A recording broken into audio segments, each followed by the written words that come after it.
Good evening. I'm Vince, and I'm an alcoholic. And I'm really glad to be here. Thank you for inviting me. Thank you, Bob, and whoever else is responsible. I'm just glad to be here in Las Vegas, sober, which is I've been here before, often not sober, and it's good to be here, sober and comfortable and living a good life. This is a privilege to get to do this, and I want to remember to say that because sometimes I always want to remember that. It's not a chore and it's not a burden. It's a privilege to do anything in Alcoholics Anonymous. And so I had a great day today. I slept until about 11 o'clock. My wife got up and went to work very quietly, as well she should. And for some reason, I suspect I may pay the price for that tomorrow morning early, but I will. I was out late last night, and I'm here tonight, and it's good to be here. Minnie was great. Gee, what a great talk, huh? Yeah, give her a hand.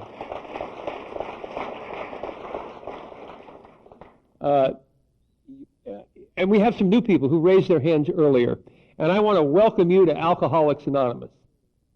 And I want you to know that that's where you are tonight. You're in AA, which is a dismal proposition, probably, if you're anything at all like I was. And if you are new or relatively new here tonight, although we've never have met you, we know everything about you. And you may find that strange. But, for example, we know that this has been a very bad year.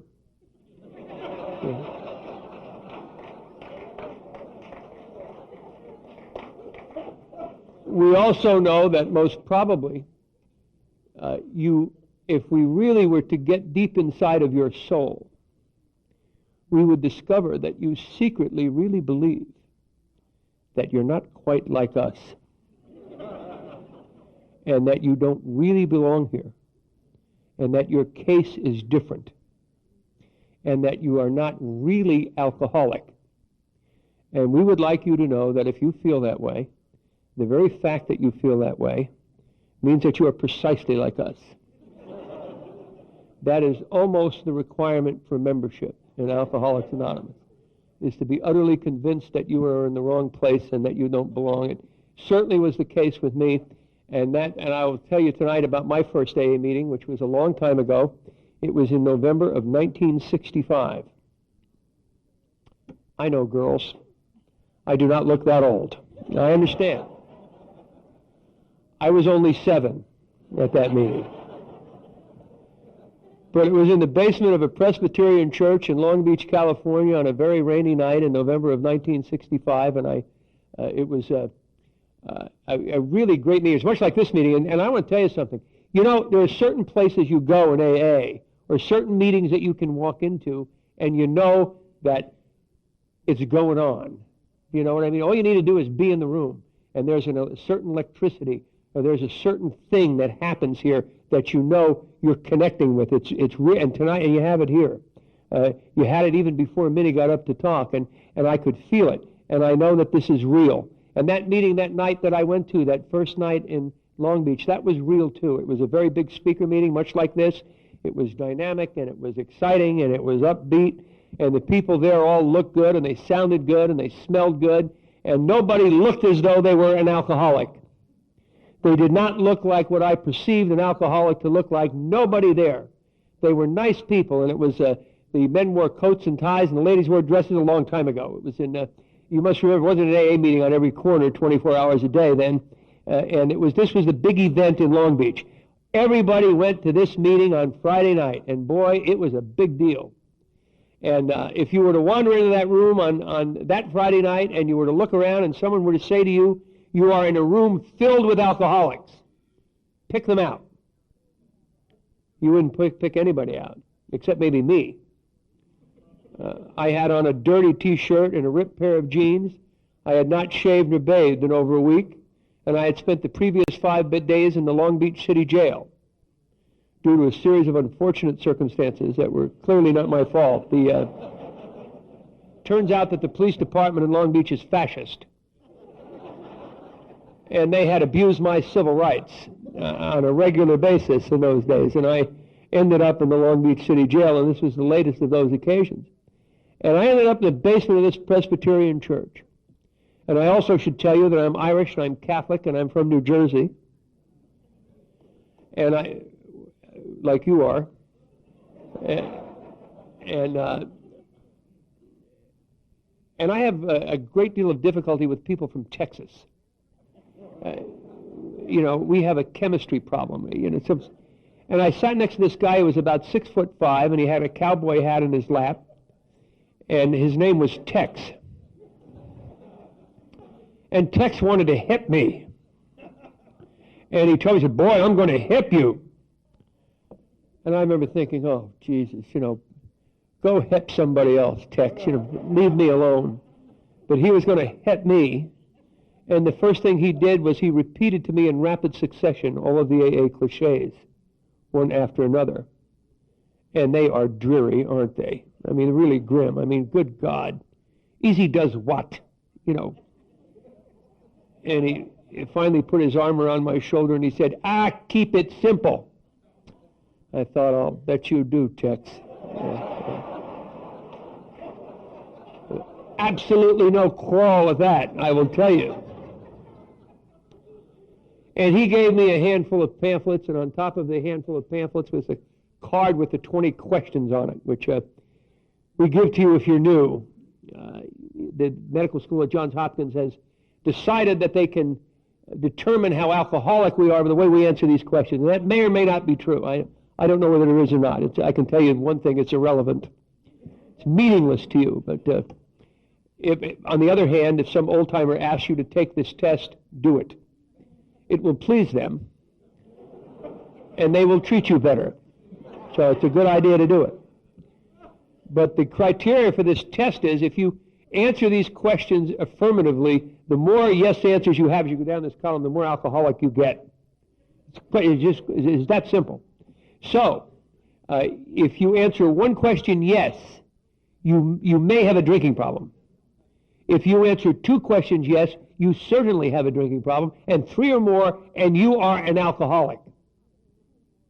Not a lot of wiggle room there, I'll tell you. And I took this test for Tex, and I answered about 15 or 16 of these questions yes. I remember I answered no to the question, do you seek lower companions? I could not find any. Where the hell do you go after the Long Beach City Jail? It was, ridiculous, superfluous. And the meeting began, and it began precisely the way we began here this evening. They read essentially what is our program. And if you are new or relatively new, and you wonder what it is we have, that's what we have. And if you are to recover here, you must take these 12 steps. There's no ambiguity. You must take them. They are required. They are mandatory. They are not merely suggested. That is a lie. You must do it. If you do it, you recover. If you do not do it, you do not recover. And you sit in the middle of Alcoholics Anonymous unrecovered. And you can do that for a very long time. And I will tell you from personal experience, it is a horrible existence. I don't know of a more miserable way to live. And it can happen here. And in a room this big, there's people here tonight doing that. You've been here some appreciable length of time. You have not taken these steps. You are not getting any better, and you know it. And I'll tell you another secret. So does everybody else. And the way that you really know it is you are surrounded by people who are getting better. And you know it's real. And you know they're getting better, and you know you're not. And you know they're not phony, and you know everything about them is real. And it is frustrating because you wish they weren't, don't you? You wish they were phonies. But you know they're not. Because something happens to people who get better here. That is, you can't fake it. It is transforming. People their eyes change, their appearance change, they have a sense of purpose, they have direction, they're going somewhere. And if you're a loser like me, and you sit here and you look at them and you think to yourself, when does that happen to me? When do I get to feel like that? I mean, do they have secret meetings? Yeah. Were they really... intellectually, that's ridiculous, but psychologically, I think I believe that. That's the way that I operated for a long time. Now, I sat in that first meeting, and I heard those 12 steps read, and I don't know about you, but I didn't hear anything new. I'm the end product of 8 years of Dominican nuns and 4 years of Jesuit priests. And I'm going to tell you, none of this is new. There is not an original idea in any of this. I know all about these principles. I live within the framework of that ethic all my life. We called a lot of these things by different names, but they're precisely this, a searching and fearless moral inventory. In my religious tradition is called examination of conscience.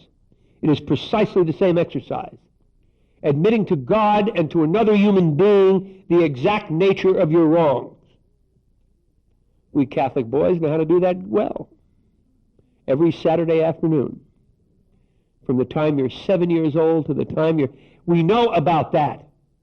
And if there's one thing I know about all of this, it has absolutely nothing to do with the way that I drink. Because if it did, I certainly would not have to come to a Presbyterian church on a Friday night, I will tell you. As a matter of fact, if you listen to this stuff, it's rather broad brush. It is really pretty superficial. I mean, really. I don't need to hear you read this superficial drivel to me. I mean, I can tell you, I've read Aquinas. I can prove to you that there is a God. I can tell you about apologetics. I know all about all of that. So I sat in the back of that room, and I listened to this, and somewhere in my subconscious, I dismissed it. I said, that doesn't apply to me. My case is different. And the meeting continued, and there were several people who participated. They were nice people. And I don't remember what they said, but they were innocuous things that were inapplicable to me. I remember that they seemed to be nice people who drank too much, came to the Presbyterian church on Friday night, quit drinking, and went immediately back to being nice people. So I said to Tex, where do you send the more difficult cases? There's something more wrong with it. And he said, shut up, or something equally as articulate. And if I had any doubts as they were belong there or not, they were cured at the end of the meeting when they had birthdays. I mean, really, good God. Birthday parties for middle-aged people who didn't have a drink for a year. And they would sing happy birthday to them, and they would blow out candles on a cake. I mean, it was really, it was like something that should take place in a mental institution. Isn't it really? In the day room, right before dance therapy, after you've been down to work on your ashtray, you come up and have birthday parties for the alcoholics. And they had several of these imbecilic celebrations. And one in particular, so a woman who was about 110, and she was sober forever, so had a fire on top of this cake. And she came down the aisle and she blew the candles out, and she got up here and she said her name was Phoebe, and that she was an alcoholic. And then she said something about, did I want what she had? Not tonight, Phoebe. I got to tell you. I don't think so. Now, that was my first AA meeting. And I'll tell you one thing for sure, Minnie, it was not my moment. I promise you that. But I'll tell you what I did. For the next 3.5 years, I stayed sober in the middle of Alcoholics Anonymous. I didn't drink any alcohol. I used no mood-altering chemicals whatsoever. And I was as physically sober then as I am tonight. And during that period of time, I did everything there was to do in AA. I participated in Alcoholics Anonymous on every level. I set up chairs, I washed cups, I cleaned ashtrays, I chaired meetings, I spoke to young people. I did everything there was to do in AA except one thing. I did not take these steps. And as a result, my alcoholism got worse. And it got worse while I stayed sober in the middle of AA. Now, on the outside, wonderful things happened to me. I got a fantastic job. I should tell you, I come from a wonderful family. There's a huge Irish Catholic family in New Jersey with no other alcoholics in it, which is rank heresy in AA, isn't it? I mean, really. But they're not. There's nothing wrong with any of them. They are loving and successful and kind and bright. And I am the fifth child in a family of 5 kids. I have 4 older sisters. And my youngest sister is 11 years older than I am. And my father was 50 and my mother was 45 when I was born. And along came this boy in this big Irish family with all these girls. I want to tell you, the prince had arrived. My sisters they fought over who was going to get to babysit me. It was during the war, and they dressed me in sailor suits and soldier suits, and I have pictures saluting the flag, and, it's just nauseating, would make you throw up. But that's the way I was raised. My father adored me. My father he loved me so much. I don't think he said a cross word to me till the day he died. He was so delighted that he had a son after all this time, at that time in his life. And so my earliest recollections of Christmas are my father in my bedroom in the middle of the night waking me up saying things like, "I just saw the sleigh leave. Let's go downstairs." And the entire family would get up and go downstairs and celebrate Christmas at 3 o'clock in the morning because my father couldn't wait. It's simple. So I was loved. I was not abused. My alcoholism is not my family's fault. I also should tell you I am the product of the Roman Catholic Church. You can't get much more of a product of the Roman Catholic Church than me. And I will also tell you something about that. I was not tortured by evil nuns, nor warped by bad priests, nor given a belief in a God that I don't know who heard all of this stuff or where they got it from. I didn't hear it. My experience with Roman Catholic nuns was that they were wonderful women who took people like me who were behavior problems and educated us. And it was not an easy task. 60-year-old women with cancer who coached basketball teams. And I think they get bad rapped in Alcoholics Anonymous. So if you're going to trash nuns, don't do it around me. And I'll tell you something else. My alcoholism is not the fault of the Roman Catholic Church. Yours isn't either, incidentally, if you're still trying to hang it on them. I have a bulletin from the Vatican. They are not accepting responsibility. You will make a startling discovery here when you write that searching and fearless moral inventory, as you must do if you're going to survive here. Then it's the worst news I ever got in my life. My life is my fault. Not the news I wanted, I will tell you. It may not be therapy, but it's AA. Now, I should also tell you that my parents died within 1 week of each other when I was 12 years old.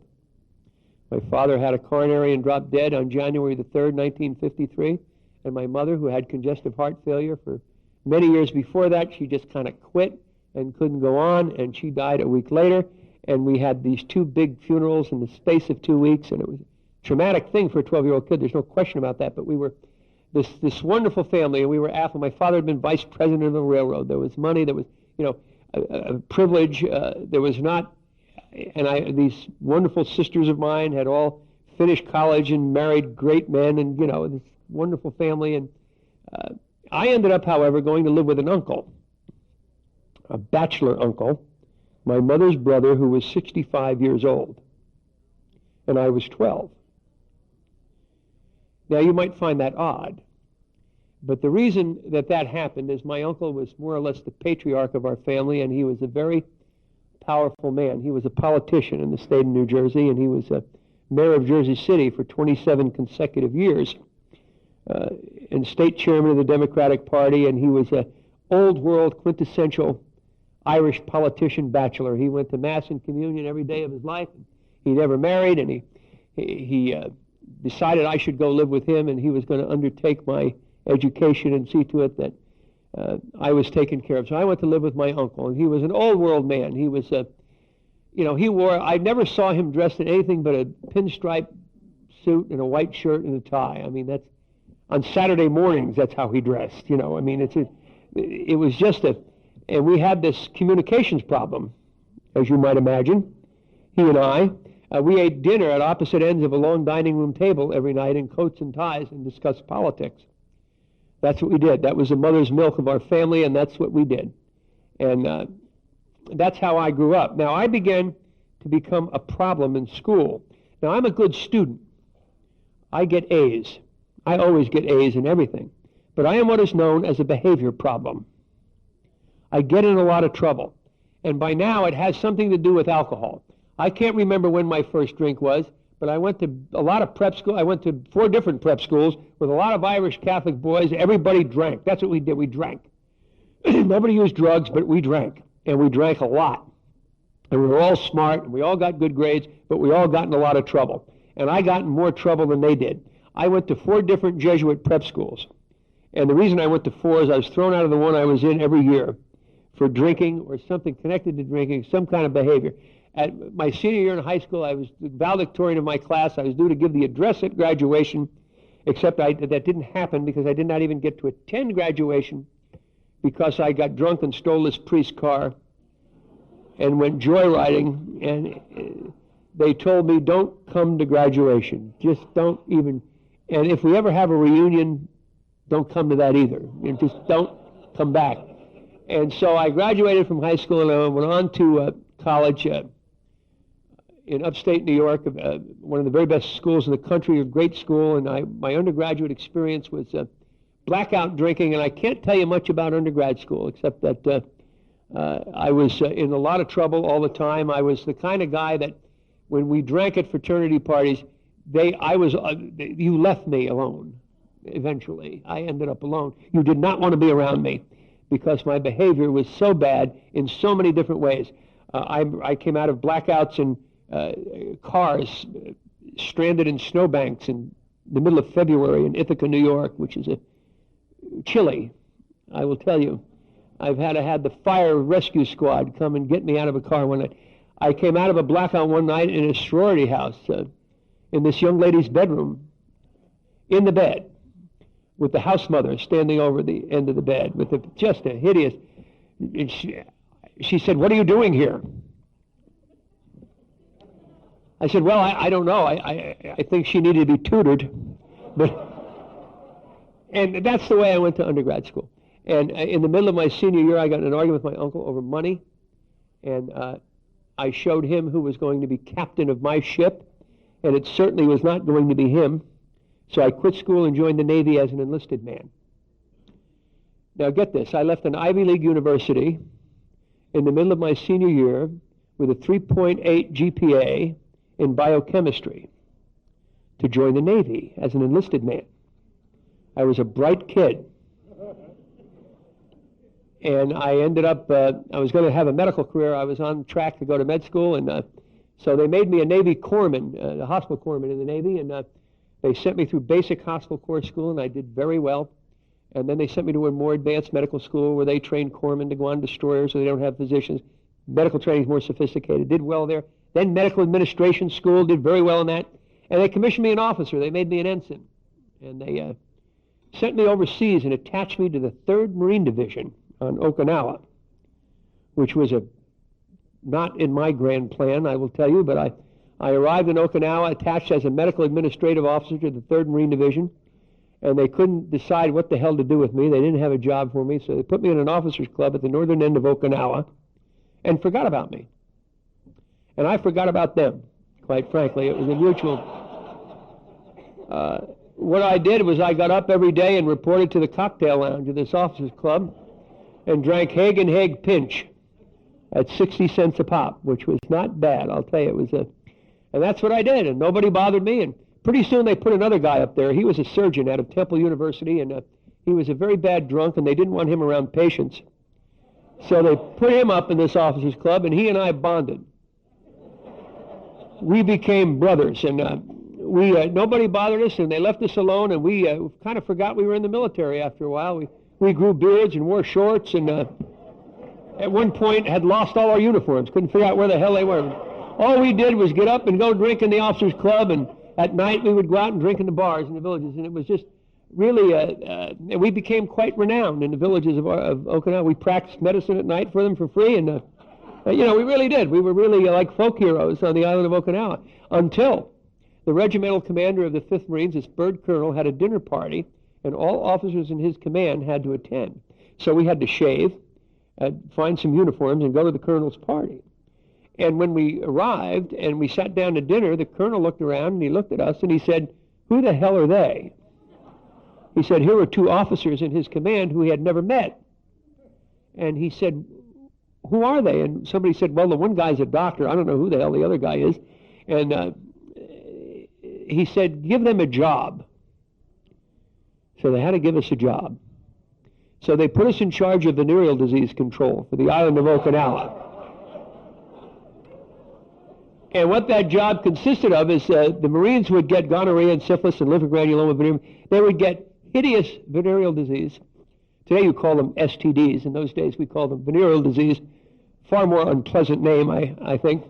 And the Marines would catch bacteria, bugs that you only saw in textbooks and in Marines.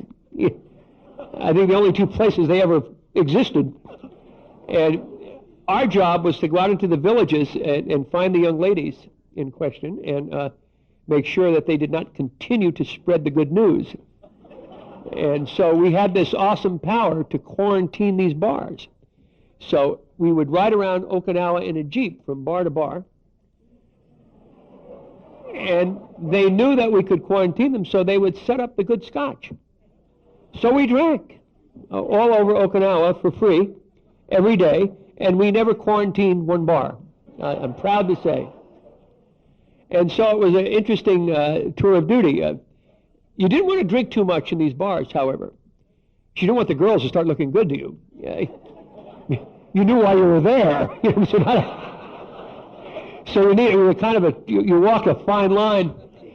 And eventually our tour of duty was up, and we went back to the United States, and we mustered out of the military, and he went back to Temple, and he finishes his residency in thoracic surgery. And today he is a cardiovascular surgeon in Philadelphia.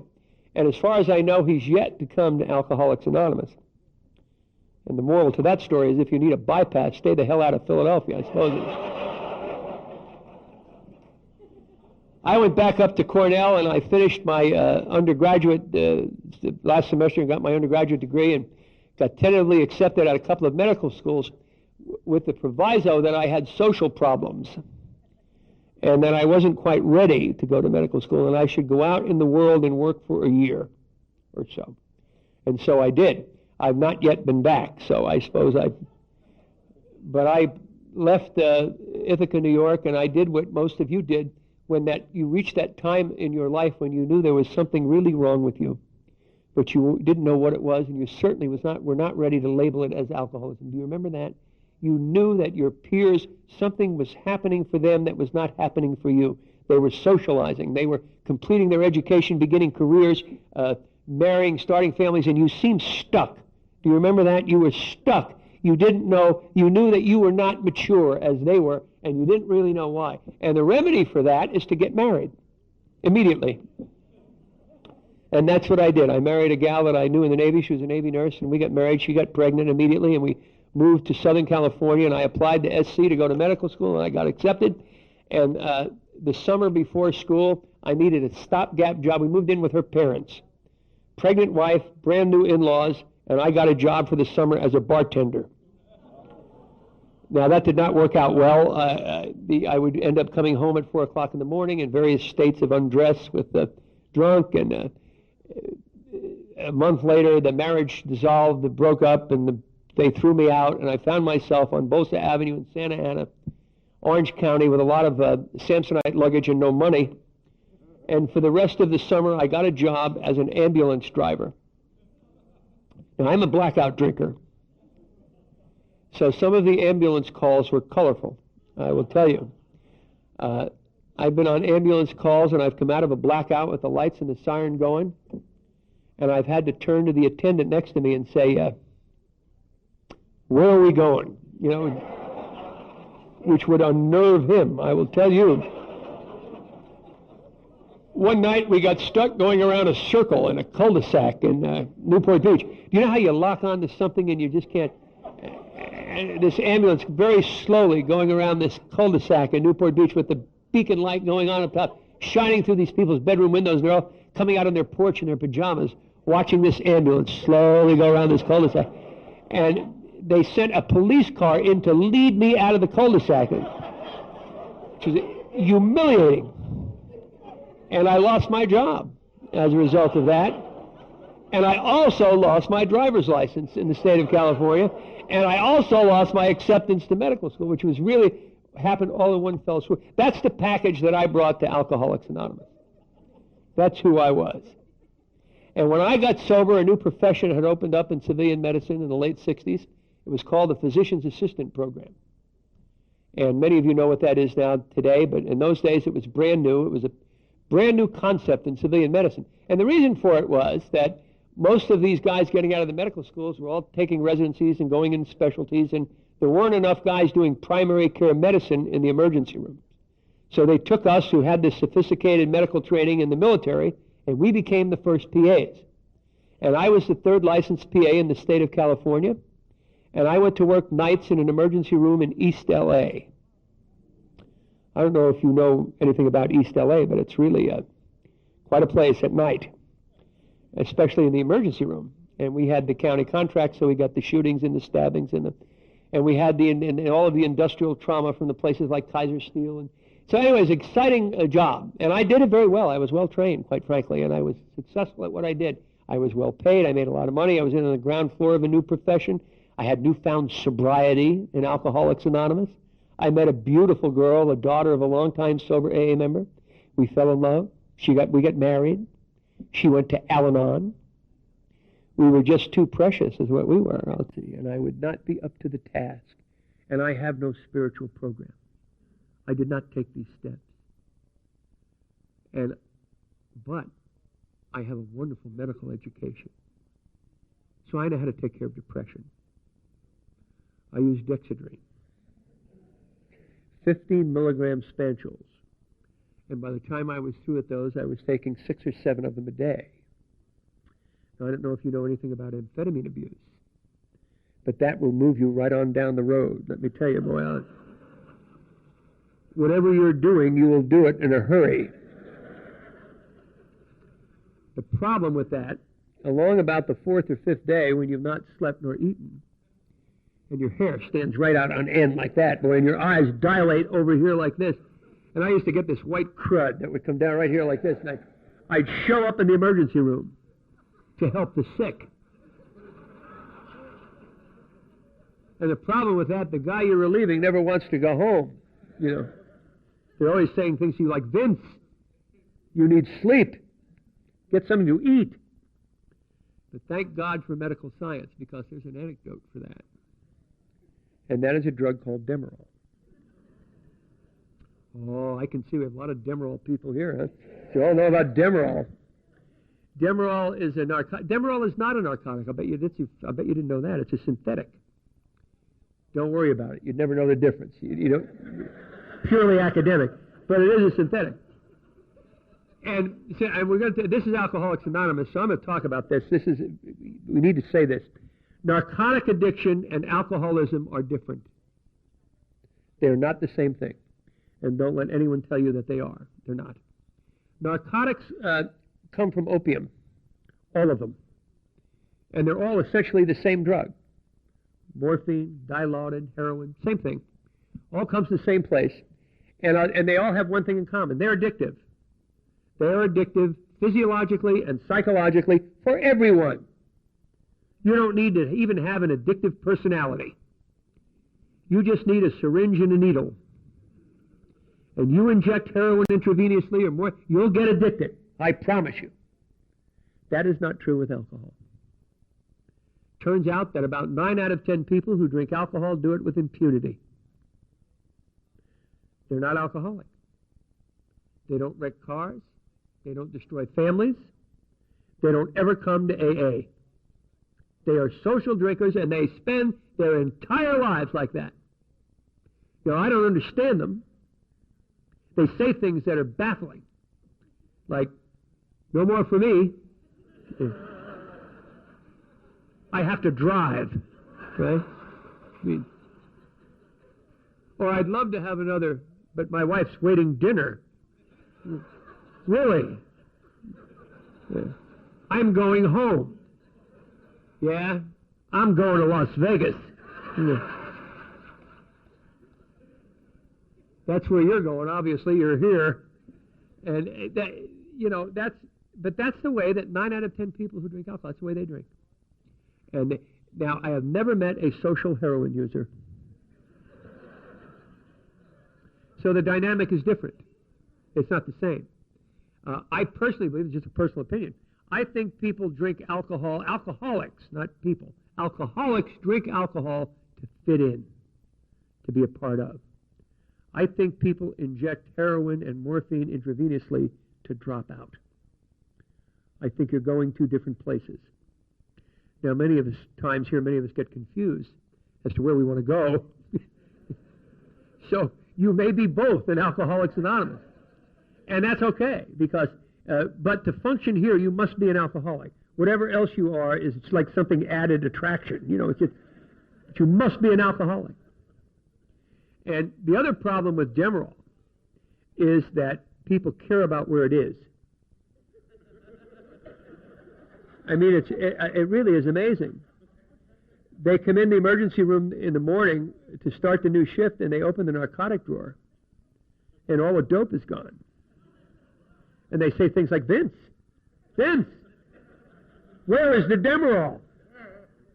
And I'd have to say, I don't know. That would look bad.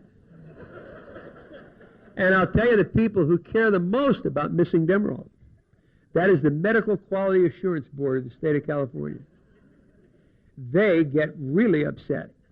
And so upset that they came into that emergency room in the middle of the night one night and placed me under arrest for appropriating narcotics for my own use, and took me right out of there and downtown to the L.A. County Jail. Right in my little green scrub suit. Downtown we went. Incidentally, that was the program for impaired physicians back in those days. We were not yet enlightened, let me tell you. They just wanted you the hell out. That's all they... And there I went, and the charge was subsequently reduced to a misdemeanor, and I didn't have to go to jail, but I lost my medical license. And I ended up spending the summer of 1972 living in an apartment by the airport in Englewood, drinking 1/2 gallon of vodka a day. I don't have to tell you about that kind of drinking. Everybody in this room knows all about that. And incidentally, if you drink 1/2 gallon of vodka a day, that makes you an alcoholic. Social drinkers do not do that. They don't drink 1/2 gallon of vodka a day. And that's what I did. And my wife left, and she took the car and the furniture, and when they leave me, they take everything. Let me tell you, all the time. And I was left to go over. By then, I'm drinking supermarket brand vodka, right? At 1/2 gallon, $7 1/2 gallon, the kind in the wire basket by the cash register. You know, that kind, genteel, and I would take it home for cocktail hour, hot vodka, and then no refrigerator. She took that. So you drink it in the middle of the living room floor, hot, in August, in Englewood, California, right on the approach path for the, it just really, and I all of the things that happen to you when you drink 1/2 gallon of vodka a day happened to me that summer. I lost 35 pounds. I was in and out of blackouts. If I looked at a clock, it is 8:20. Is that a.m. or p.m.? I don't really know, and we all know about that. And I had a couple of seizures, and I was vomiting bile, and I would walk to the Alpha Beta Market, and I would get another half gallon of vodka. And that's the way that I lived that summer. And I came out of a blackout in Newport Beach in September of 1972, sitting on a park bench by the Balboa Peninsula. The temperature was about 110, and I had on a three-piece wool suit and a white shirt and a tie. And don't ask me how I got there or why I was dressed like that. To this day, I can't tell you. But that's how I came out of a blackout. I had some luggage sitting next to me, and I knew that I was alone and I needed a job. And I got an Orange County newspaper, and I went through the ads, and I found a job as an apprentice embalmer for a mortician. It was just a hideous, don't do this if you need a job. I got to tell you, even if you're new, it's a terrible. This was but my medical license was gone, and what else could I do? So I went to, this was a mortuary in Costa Mesa with just a dreadful, a fringe benefit. They paid $85 a week, and a fringe benefit was this bachelor apartment over the room where they kept the caskets. So every morning you'd get to walk through the casket room with a hangover. It would set you free, I tell you. And the mortician was a ghoul. He was had some kind of a congenital problem, and he drug his right leg when he walked. Christ, like something out of a. He really did, and he didn't like me, and I didn't like him. And I got drunk and stole his hearse. And on September the 20th, 1972. I came out of what I hope is my last blackout, driving the wrong way on Pacific Coast Highway in Newport Beach in a stolen hearse with a young lady next to me who I did not recall meeting, oddly enough, who was screaming at the top of her lungs. And I pulled over the shoulder, and that's how I greeted the morning of September the 20th, 1972. And I remember this girl, I said to her, I have this, it occurred to me then, I have this terrible character flaw. I choose these terribly neurotic women because all of the women in my life end up like this. They end up screaming, and I don't understand it. And she had that look that if you have a date with me, it's going to end one way, and that is I'm going to look at you, and all of your eye makeup is going to be running down your face like that. You know what I mean? And the tears. I always know then the date's over. It's always quite clear. And that's the way she looked. And I knew that this, I'd done it again. I'd found another unstable woman. And I talked to her. I said, you really ought to get some counseling because you really have a lot of neuroses. That was September the 20th, 1972. I have not had a drink of alcohol, nor have I used any mood-altering chemical whatsoever from that date to this. But what's more important is, if you could have materialized in the back of that hearse on the shoulder of the road, going the wrong way, on Coast Highway in Newport Beach, and foretold my future, what you would have said to me would have been unbelievable. You would have said, today, you're going back to Alcoholics Anonymous. And for the next 28 plus years, you're not going to drink any alcohol, and you're not going to use any drugs, and your experience in Alcoholics Anonymous is going to be completely different.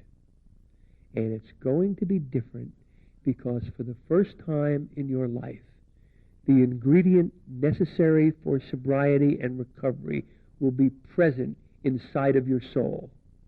And I'm going to tell you what that is if you're new here tonight. And that is a very unattractive word. It is called desperation. That is what you need to get better here.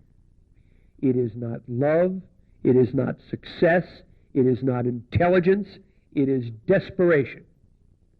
And your recovery here, in my opinion, is directly related to how desperate you are when you arrive, and how willing you are to do things that you do not agree with, and take actions and direction from people you do not like.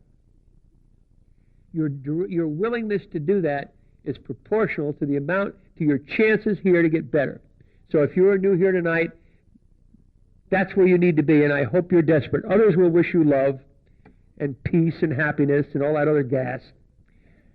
I hope you're desperate. I hope your life is running out of your sleeve. I hope you're terrified and you have nowhere else to go.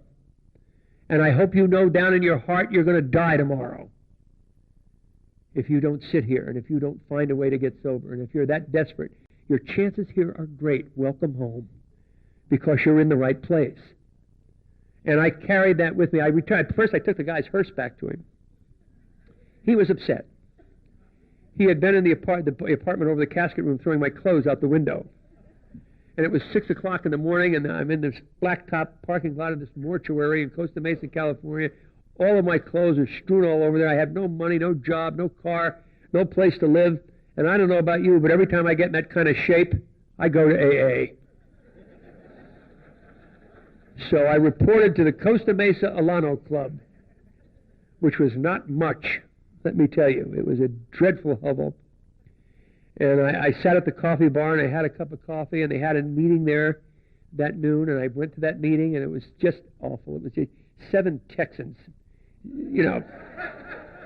out-of-work Texas plumbers sitting around a coffee table, a Formica table, talking about putting the plug in the jar. I thought, oh, God, this is hideous. And then they had another meeting there that night that was perhaps worse than that. And the manager let me sleep on the sofa. The next day I got some money together and I rented a room in Costa Mesa for $11 a week. And I don't know if you've been to any $11 a week. They're generic. They're all the same. And I remember moving into this room thinking, I don't think I can. Clearly I'll have to be here several weeks till I can get some money together and figure out my next move. And I don't think I can live here 2 weeks. 2 years later, when I moved out of that room, it didn't look that bad. My perspective had changed. I spent my first 2 years of sobriety in Orange County. And if you would have asked me at any given moment during that 2-year period of time, how are you doing? I would have said, it's awful. It's awful. My medical license is gone. I'm unemployable. God, how could you be in this kind of shape if you had my opportunities, my education? You can't be here. But in reality, they were the best 2 years of my life. Things were happening to me that I was not aware of that were wonderful, but I didn't know it, and I only know it in retrospect. And that's something else if you're new. You'll never know anything here until after it happens. You'll only realize it after. This is the very best day of your life, but you don't know that tonight because you're sick and crazy. But you will know it. Trust me, you'll know it if you stay. And so my life was awful by any standards. By looking at it, I got and lost jobs that were ridiculous. I lost a job as a gas station attendant for being incompetent. Really. I lost a job as a $1.87 an hour drill press operator in this ridiculous machine shop with a long row. It looked like something out of Charles Dickens. A long row of drill presses that people went to at 5:30 in the morning, and they sat on a stool and pulled a handle, and they put a hole in a copper plate, and then you took the copper plate and you put it over here, and they wheeled up another bucket of copper plate. It was impossible. That was it. That was the job. It's impossible to do that wrong. I managed to put the hole in the wrong place in about 1,000 of these copper plates one day. And the foreman, who was from outside of Dallas, told me, he said, son, we got to let you go, boy. He said, it's too bad. I can see you're a real trier. He said, but you're not quite bright enough to do this kind of work. And I said, that was my big mustache. I said, bright enough? Bright enough? I said, you moron, you hillbilly hick, hayseed goddamn moron. You know I am a graduate of an Ivy League university. I went to Cornell University. He said, well, I'll tell you what, boy, you ought to go on back there and take the course in drill press operating. And he was right. And I had to walk from that machine shop back to this $11 a week room, and it was pouring rain, and I got wet, and I had bronchitis, and I had a fever. I didn't have any medical insurance, and I thought, how the hell do you how does this happen? How could this happen? And I got back to the room, and some mail had caught up with me, and one piece of mail was a letter from this physician in upstate New York inviting me to join a committee for my college class reunion. I thought, how do you answer that letter? I can't make it this year, Dr. Medoff. I just lost my job as a drill press operator. Jesus. The incongruity of my life. How could this possibly have happened? How could it be? And that night I went to the big meeting in Newport Beach, which was a big, exciting speaker meeting. And the speaker that night was maybe the quintessential speaker in AA, a guy named Norm Alpe. I know a lot of you are new that you don't know who he is. I'm going to tell you about this guy. This guy was, the best way to describe him, if Frank Capra invented an AA speaker, it would be this guy. He was Mr. Everyman. And he told this wonderful story about his life and these 4 daughters and his redheaded wife who kept having more kids, and it was a wonderful story, and it was genuine, and everything about this guy was genuine. And when you listen to him talk, he said the same thing every time he talked. You knew it word for word. You could mouth his talk. But every time you heard it, it was as though this was the first time you heard it. And that is the music of Alcoholics Anonymous. And you heard that music every time that he talked. And there are people like that in AA. And I hope you get to know some of them if you're new, because you can hear it. It's not what they say, but it's the music behind what they're saying. And I listened to Norm that night, and it was still depressing. I went back to this $11 a week room. I had to walk back in the rain again, and I got soaking wet all over again for the second time. And I got back in this terrible room, and it was just awful. And I thought, what the hell is going to happen to me? I have no hope, no future. I'm sober now a year and a half. What is going to happen to me? And I was so desperate that I did something so stupid. I can't believe I ever did it. I got on my knees beside the bed and said a prayer born of desperation. God, please help me. I am alone. I'm afraid. I can't make it anymore. That was my moment.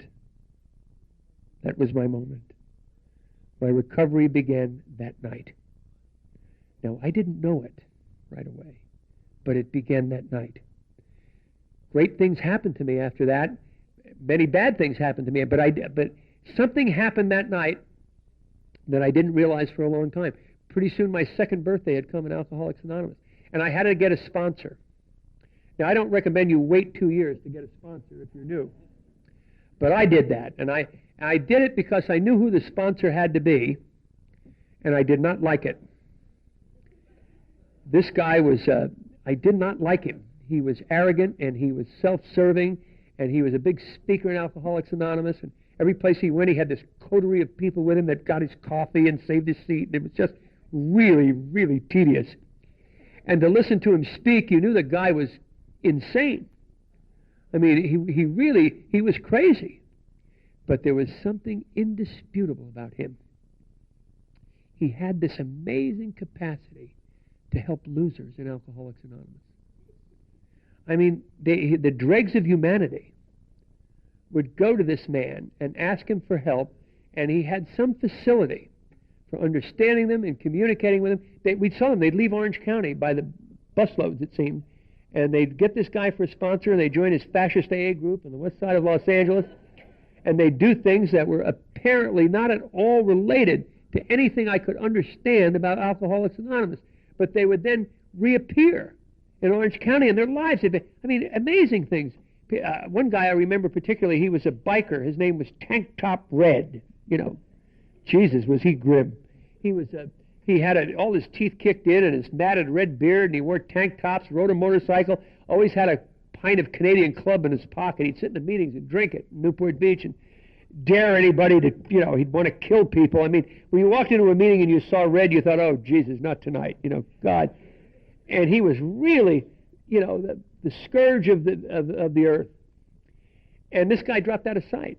We'd heard he'd got this Nazi sponsor, and we didn't hear from him. And then one night I was sitting in a meeting in Newport Beach, and somebody nudged me, and they said, hey, there's Red. I said, where? They said, in the back. I looked in the back, and my God, there he was, except all his dental work was done.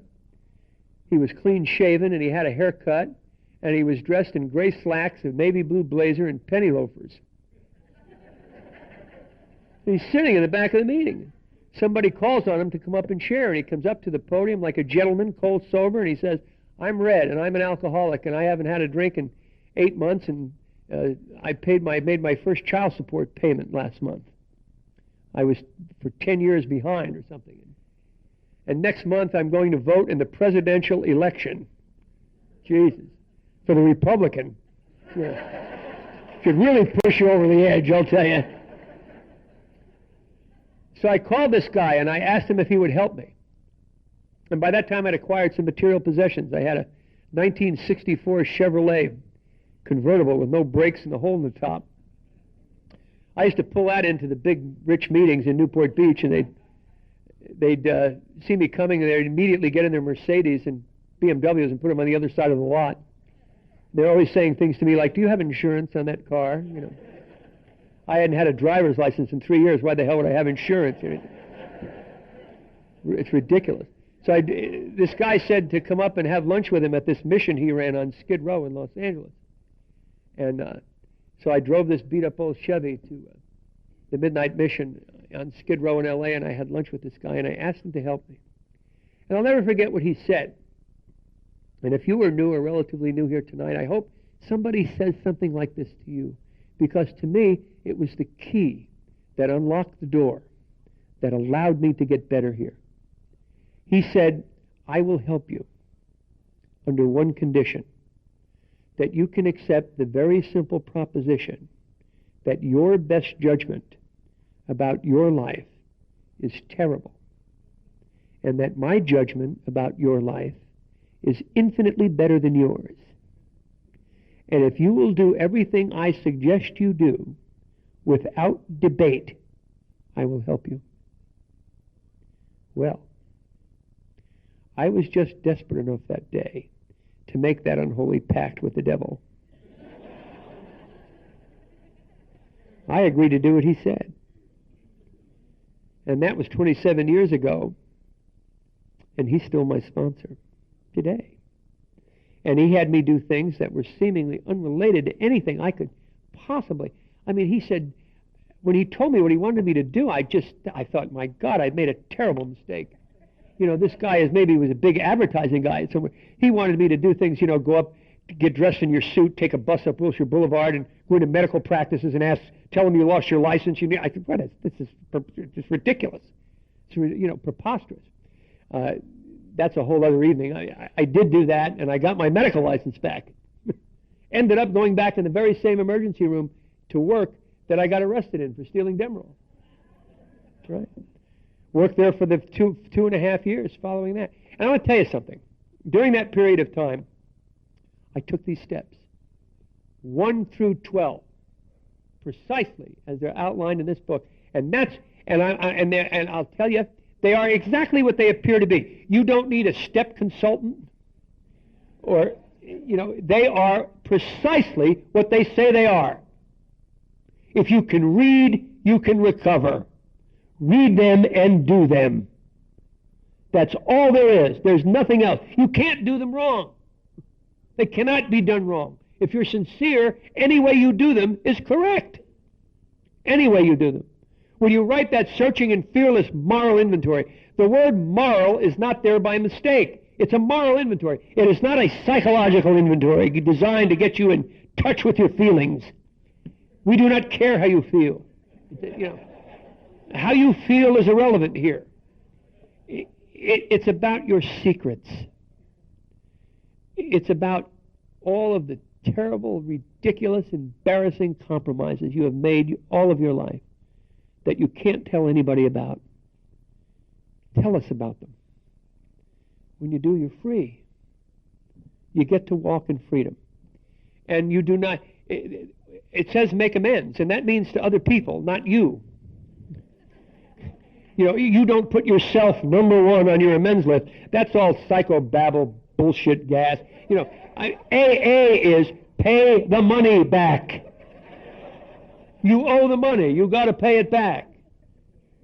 You have to go back into your life, and you have to try to make it right. Chuck Chamberlain had the most wonderful phrase. He used to say his whole life was dedicated. All he wanted to do was rub out the record. Rub out the record. And that's all there is to it. And that's what happened to me. And I've had a wonderful life. I got to tell you, boy, great thing. I made mistakes. Marvin's going to laugh at this one because he remembers it well. In 1976, I met this cute little redhead. I met her in September, got married in October, and divorced in November. Now, that is a mistake. And the last time I saw her, she was on the way back to her daddy's ranch in El Dorado, Texas. You know.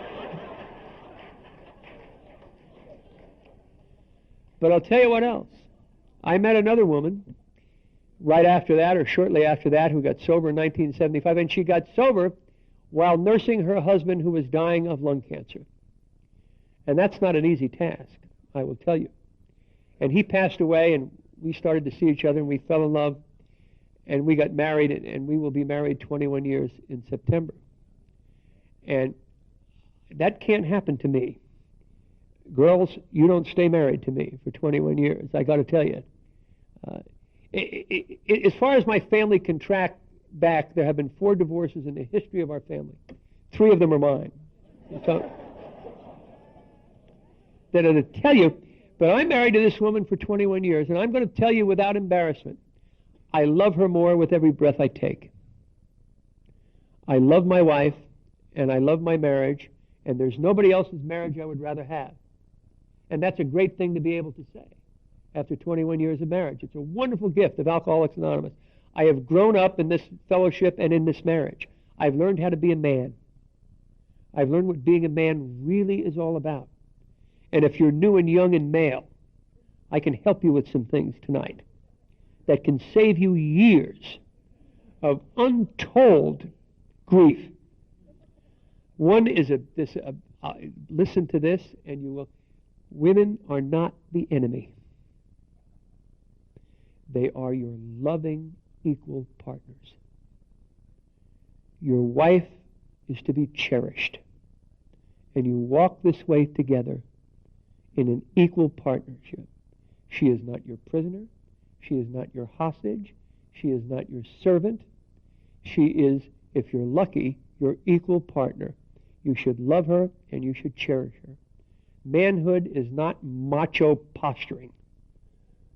Manhood is fidelity, paying your bills, going to work, and loving your family. That's the gift that Alcoholics Anonymous has given to me. And if you're new, I hope that you receive the same gift. Thank you for having me in Las Vegas.